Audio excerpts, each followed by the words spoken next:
अस्सलाम वालेकुम नाज़रीन, मेयर खां मोहम्मद अली शेख जी अफ़सोसनाक ख़बर शेयर कंदा हलूं। बिट्टो जतोईअ में हथियारबंदन जे किरियाना दुकान ते चढ़ाई फुर मुज़ामत ते फायरिंग, नौजवान फोत। इंजीनियर ज़फ़र अली जतोईअ जी अगवाणीअ में इंडस हाईवे ते धरणो, SSP मथां केस दाख़िल करण जो चिताव। तफ़सील मूजिब मेहर भरिसां बिट्टो जतोईअ में टिन हथियारबंदन जे किरियाना दुकान ते चढ़ाई फुर जी कोशिश, मुज़ामत ते हथियारबंदन फायरिंग करे नौजवान माजिद पुट रसूल बख्श सुमरो के जख्मी करे फरार थी विया।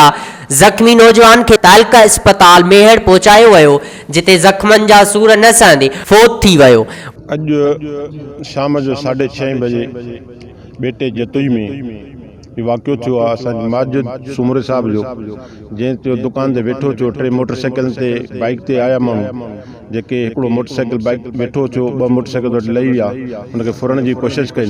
हुन दोस्त मज़ामत कई, नौजवान हो मज़ामत कई।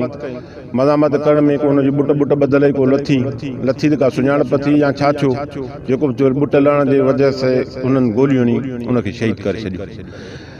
असांजे मेड़ में जेके वधंदड़ वारदातूं आहिनि, जेके क्राइम उधो आहे, इन्हनि सभिनी जो ज़िम्मेवार SP दादू आहे। जेके बि हिते ॾोह कनि था माण्हू, SP खे ख़बर आहे, SP जा ई माण्हू आहिनि।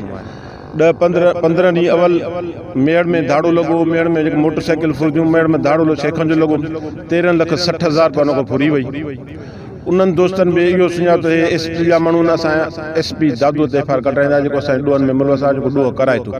जिते ॾोहारनि जो सरपस्त आला आहे, SP न आहे दादू जो, पर ॾोहारनि जो सरपस्त आला आहे। जेके बि ॾोह थियनि था, धाड़ा लॻनि था, फुर लॻनि था, उन्हनि जी मुखबिरी या जेको कराए थो, सभु कुझु हे खुदि पाण इन्वॉल्व आहिनि में। आज हमारे गांव में ये दर्दनाक वाक़या हुआ है। शहीद माजिद सुमरो को शहीद कर दिया गया है।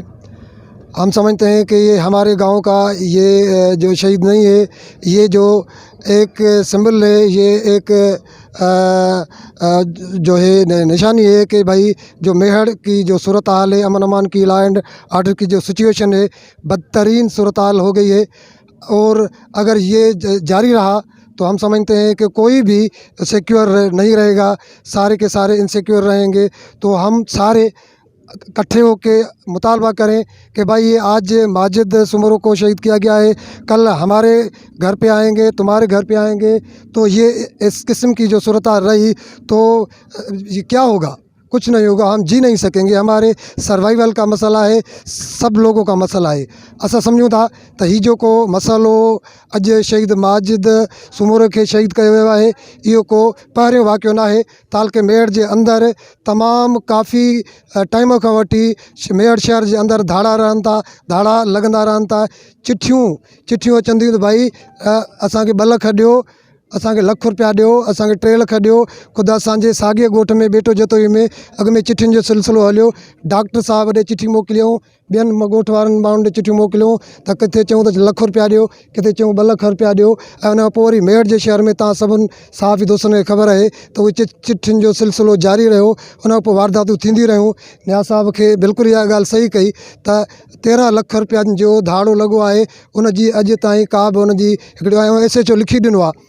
अजीब मज़ेदार ॻाल्हि इहा आहे त SHO लिखी ॾिनो आहे त मां 15 या 20 ॾींहंनि में जेसिताईं उहो वापसि न कया त मां पंहिंजे घर में भरींदुसि। हा, ॾिसूं त कानूनी तरह ते उहो छा थो थिए, भरे ॾिए थो नथो ॾिए। पर हीअ जेका सूरत हाल आहे, सूरत हाल जेकर ईअं जारी रही त पोइ इंतिहाई ख़राबु तरीन सूरत हाल आहे। इन सॼी सूरत हाल लाइ असां 3 ॾींहं वॾी हिकिड़ी एहतिजाजी रैली, अमन रैली कढी, जेका मेड़ शहर में।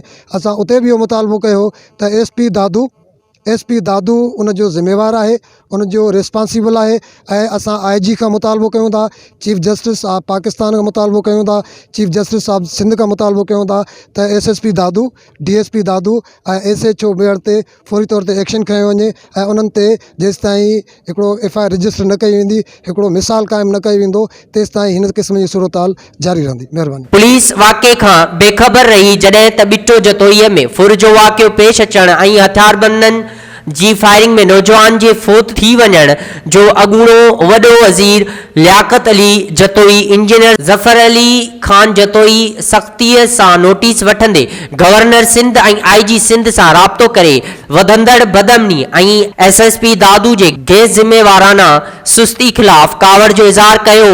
PTI अॻुवान इंजीनियर ज़फ़र अली जतोई न्याज अली बुरड़ो, सरदार वकार खान कमांगर, रेस सदाम हुसैन चांडियो, डॉक्टर खलील सिकंदर खान खाहूरो, कौमी अवामी तहरीक अगवान मुनवर जतोई, नूर जतोई, सरफराज खान महेसर ऐं ॿियनि जी अॻुवाणीअ में इंडस हाईवे ते धरणो हणी टायरनि खे बाहियूं ॾेई 2 कलाकनि खां धरणो हणी सख़्त नारेबाज़ी कई। धरणे सबबि सवें गाॾियूं बीही वयूं। मुसाफ़िरनि ऐं धरणो हणण वारनि में चकरियूं पिणु थींदियूं रहियूं। अॻुवाणनि पारां उन बिटो जतोईअ में वाक़ियो पेश अचण ऐं मेहर समेत दादू ज़िले में वधंदड़ बदअमनी ते मुज़म्मत जो इज़हार कयो। मुज़ाहिरीन चयो त जेसिताईं SSP दादू, DSP मेहर ऐं SHO मेहर मथां केस दाख़िल न कयो ईंदो, धरणो जारी रहंदो।